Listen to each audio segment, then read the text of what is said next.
प्रभुं प्राणनाथं विभुं विश्वनाथं जगन्नाथनाथं सदानन्दभाजम् भवद्भव्यभूतेश्वरं भूतनाथं शिवं शङ्करं शम्भुमीशानमीडे गळेरुण्डमालं तनौ सर्पजालं महाकालकालं गणेशाधिपालम्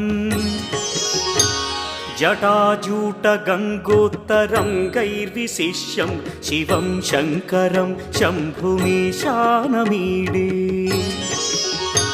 मुदामाकरं मण्डनं मण्डयन्तं महामण्डलं भस्मभूषाधरन्तम्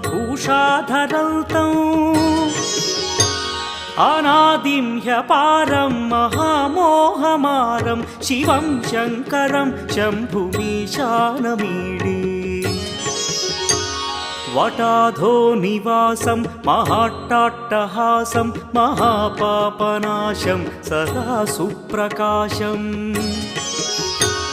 गिरीशं गणेशं सुरेशं महेशं शिवं शङ्करं शम्भुमीशानमीडे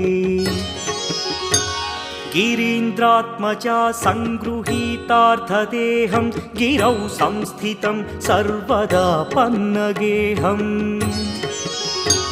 परब्रह्म ब्रह्मादिभिर्वन्द्यमानं शिवं शङ्करं शम्भुमीशानमीडे कपालं त्रिशूलं कराभ्यां दधानं पदाम्भोजनं राय कामदधानम् बलिवर्धयानं सुराणां प्रधानं शिवं शङ्करं शम्भुमीशानमीडे शरच्चन्द्रगात्रं गणानन्दपात्रं त्रिनेत्रं पवित्रं धनेशस्य मित्रम् अपर्णाकळत्रं सदा सच्चरित्रं शिवं शङ्करं शम्भुमीशानमीडे हरं सर्पहारं चिताभूविहारं भवं वेदसारं सदा निर्विकारम्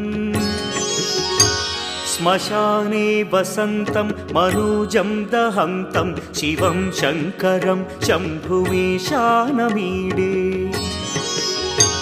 स्वयं यः प्रभाते नरः शूलपाणे पठे स्तोत्ररत्नं द्विह प्राप्य रत्नम् सुपुत्रं सुधान्यं सुमित्रं कळत्रं विचित्रैः समाराध्य मोक्षं प्रयाति।